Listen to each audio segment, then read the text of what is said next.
구릉이 펼쳐진 사이에 자리잡은 왕국에서 한 왕이 성실히 통치를 했지만 그의 마음은 불안으로 무거웠다. 한때 날카롭고 단호했던 그의 정신은 이제 사소한 일들에 얽매여 복잡한 생각에 그물이 되어 있었다. 잘못 놓인 두루마리, 고문들 사이의 순간적인 의견 충돌, 또는 아침에 차가운 바람이 주는 일시적인 불편함이 그의 주의를 사로잡아 통치와 백성의 안녕이라는 더 중대한 책임에서 그를 멀어지게 했다. 사소한 일들에 몰두할수록 그의 명료함은 점점 사라져 그는 불안하고 끝없는 방해의 바다에서 표류하게 되었다. 그의 낮과 밤은 뒤섞였고 매 순간은 점점 커져가는 내적 혼란으로 얼룩져 있었다. 집중력을 되찾기로 결심한 왕은 세상의 소음을 비단을 가르듯 날카롭게 꿰뚫는 지혜로 유명한 현자를 찾아갔다. 현자는 자연의 단순함만이 둘러싸고 있는 소박한 거처에 살고 있었다. 지치고 무거운 마음으로 도착한 왕을 현자는 마치 공기마저 고요하게 만드는 평온함으로 맞이했다. 말없이 현자는 왕 앞에 빈 유리병을 놓았는데 그 투명함은 빛을 받아 마치 연약하면서도 영원한 것처럼 보였다. 그 옆에 그는 3가지 물건을 놓았다. 한 줌의 레몬, 작은 자갈 더미, 그리고 고운 모래가 담긴 그릇. 현자의 눈빛은 단호하고 날카로웠으며 말없는 도전을 던졌다. 이 3가지로 병을 채워라. 왕은 물건들을 바라보며 늘 그랬듯 그의 마음이 빠르게 움직였다. 레몬은 생기 넘쳤고 그 곡선은 대담하고 눈에 띄었다. 자갈은 매끄럽고 평범해 보였으며 레몬 앞에서는 초라해 보였다. 고운 모래는 미세하고 덧없으며 살짝 반짝이며 주의를 끌기 위해 속삭이는 듯했다. 처음에 왕의 생각은 흩어졌고 과제를 복잡하게 만들고 싶은 유혹에 빠졌다. 그는 모래를 먼저 부으면 다루기 쉬울 것 같다고 상상하거나 물건들을 복잡한 순서로 섞을까 고민했다. 하지만 머뭇거리던 중 명료함의 불꽃이 튀었다. 그는 레몬을 집어 조심스럽게 병 안에 넣었고 레몬은 유리에 단단히 자리 잡았다. 다음으로 자갈을 집어 레몬 사이의 공간으로 굴러가게 했고 조용한 정밀함으로 틈을 채웠다.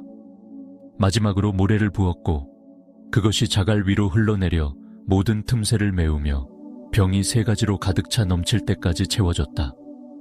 현자의 입술이 알듯한 미소를 띠며 이는 인정과 초대의 제스처였다. 그는 왕에게 앉으라고 손짓했고 이어진 고요 속에서 교훈이 펼쳐졌다. 현자는 레몬이 삶에서 가장 중요한 부분, 진정한 의미를 지닌 노력과 관계, 존재의 심장과 영혼을 형성하는 것들을 상징한다고 설명했다. 자갈은 일상적인 일, 필요하지만 삶을 정의하지 않는 것들을 상징했다.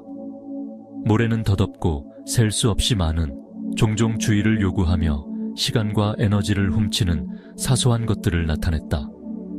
만약 왕이 모래를 먼저 부었다면 병은 가득 차 자갈이나 레몬을 위한 공간이 없었을 것이다. 현자는 마찬가지로 삶의 사소한 걱정들이 주도권을 잡도록 허락한다면 그것들은 본질적인 것들을 위한 공간을 빼앗아 마음과 정신을 어지럽히고 충족되지 않은 상태로 남게 할 것이라고 설명했다. 왕은 귀 기울였고 현자의 말이 이해의 직무를 엮으며 그의 생각이 느려졌다. 그는 자신의 삶이 병에 비춰지는 것을 보았다. 사소한 걱정의 모래에 삼켜진 그의 날들, 손가락 사이로 빠져나가는 모래알처럼 흩어진 집중력. 현자의 교훈은 명확했다. 삶의 의미를 주는 핵심 요소인 레몬을 우선순위에 두고 자갈과 모래가 그 주위에서 제자리를 찾도록 하라.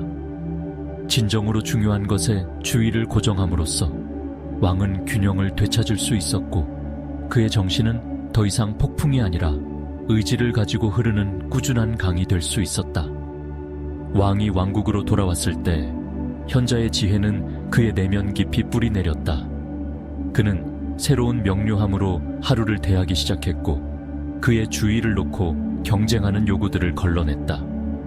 그는 레몬, 백성의 안녕, 동맹의 힘, 가족의 사랑을 인식하고 그것들을 최우선으로 두어 그에 합당한 시간과 관심을 기울였다. 자갈, 일상적인 의무와 루틴은 자연스럽게 제자리를 찾았고 더 이상 압도하지 않고 더 큰 전체를 지탱했다.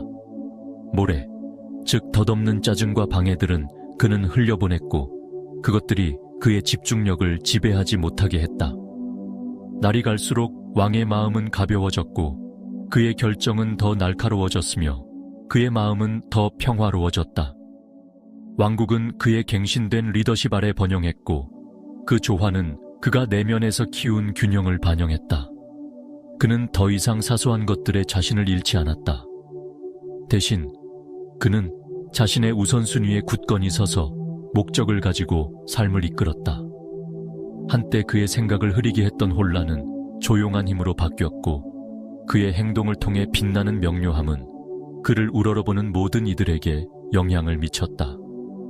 유리병의 교훈은 왕뿐만 아니라 그의 이야기를 들은 이들에게도 길잡이 별이 되었다. 그것은 선택의 힘, 진정으로 중요한 것을 분별하는 데서 오는 자유를 속삭였다. 삶은 모래나 자갈을 피하는 것이 아니라 그것들이 레몬을 가리지 않도록 하는 것이라고 가르쳤다. 가장 중요한 것을 먼저 두는 것으로 사람은 의도를 가지고 살아갈 수 있었고 사소한 것들의 무게에서 자유로워졌다. 왕의 여정은 산만함으로 가득한 세상에서도 균형 잡히 의미 있는 삶이 가능하다는 것을 보여주었다. 명료함이 승리하고 스트레스가 사라지며 진정으로 중요한 것들을 위해 남겨진 공간에서 행복이 꽃피는 삶이었다.